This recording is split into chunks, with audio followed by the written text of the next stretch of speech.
শীর্ষ ও পলাতক সন্ত্রাসী মোহাম্মদ সুজন ওরফে বুকপোড়া সুজনকে গ্রেফতার করি। ওরফে পাতা সোহেলের নামে একাধিক হত্যা, ডাকাতি, মাদক সহ পল্লবী থানায় মোট ৮টি মামলা রয়েছে।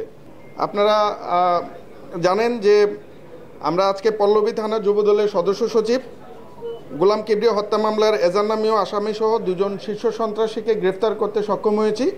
এ ব্যাপারে এখন আমি আপনাদেরকে মিডিয়া ব্রিফ করব।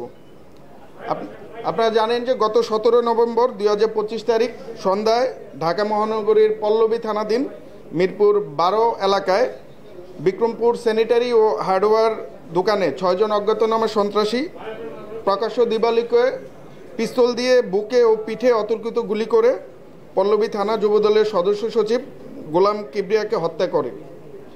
উক্ত স্থান হতে পালানোর সময় স্থানীয় জনতার উপর অস্ত্রধারী সন্ত্রাসীরা গুলি করে এবং এতে একজন রিকশাওয়ালা গুলিবিদ্ধ হয়ে গুরুতর জখম হয়।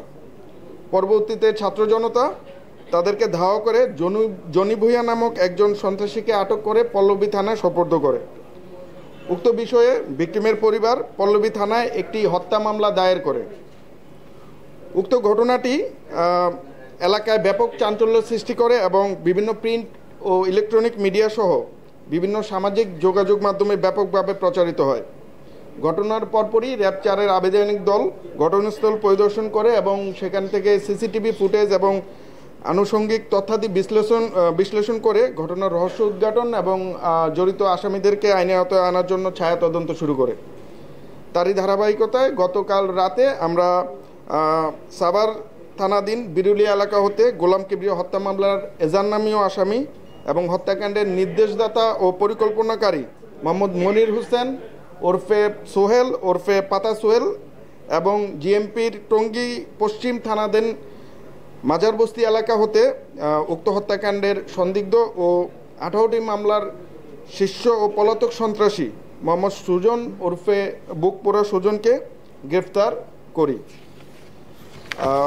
আসামিদের থেকে আমরা যেই প্রাথমিক যে তথ্যাদি পেয়েছি তাতে উক্ত ঘটনার পিছনে আমরা রাজনৈতিক কোন্দল এবং আধিপত্য বিস্তারকে কেন্দ্র করে উক্ত হত্যাকাণ্ডটি সংগঠিত হয়েছে বলে প্রাথমিকভাবে ধারণা পাই।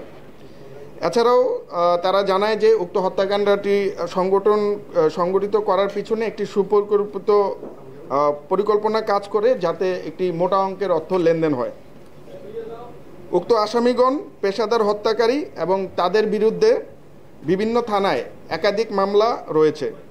উল্লেখ্য যে উক্ত হত্যাকাণ্ডের এজাহারনামীয় আসামি মোহাম্মদ মনির হোসেন ওরফে পাতা সোহেলের নামে একাধিক হত্যা, ডাকাতি, মাদক সহ পল্লবী থানায় মোট ৮টি মামলা রয়েছে। হত্যাকাণ্ডের সাথে সন্দিগ্ধ অপর আসামি বাসানটেক থানাধীন এলাকার শীর্ষ সন্ত্রাসী এবং ১৮টি মামলা ও একাধিক ওয়ারেন্টভুক্ত সুজন ওরফে বুকপোড়া সুজন, তার বিরুদ্ধে ডাকাতি, খুনসহ ডাকাতি, হত্যা, মাদক, অস্ত্র ও বিস্ফোরক মামলাসহ বেশ কয়েকটি ওয়ারেন্ট রয়েছে। সে দীর্ঘদিন আইনশৃঙ্খলা রক্ষাকারী বাহিনীর চোখ ফাঁকি দিয়ে ঢাকা মহানগরীর বিভিন্ন স্থানে সংঘবদ্ধ অপরাধ চক্রের নেতৃত্ব দিয়ে আসছিল। মিরপুর কেন্দ্রিক বিভিন্ন সন্ত্রাসী কার্যক্রমে সুজন অস্ত্র সরবরাহ করে বলে প্রাথমিকভাবে জানা যায়। উল্লেখ্য যে গ্রেফতারকৃত আসামিদ্বয় সাম্প্রতিক সময়ে মিরপুর কেন্দ্রিক গড়ে ওঠা 4 স্টার গ্রুপ এর সক্রিয় সদস্য। গ্রেফতারকৃত আসামিদেরকে আইনানুগ ব্যবস্থা গ্রহণের নিমিত্তে সংশ্লিষ্ট থানায় প্রেরণ করা হচ্ছে। এছাড়াও আমাদের অভিযান চলমান। আমরা আশা করি এই ঘটনার সাথে আর যারা সম্পৃক্ত রয়েছেন তাদেরকে খুব শীঘ্রই আইনের আওতায় নিয়ে আসতে পারব।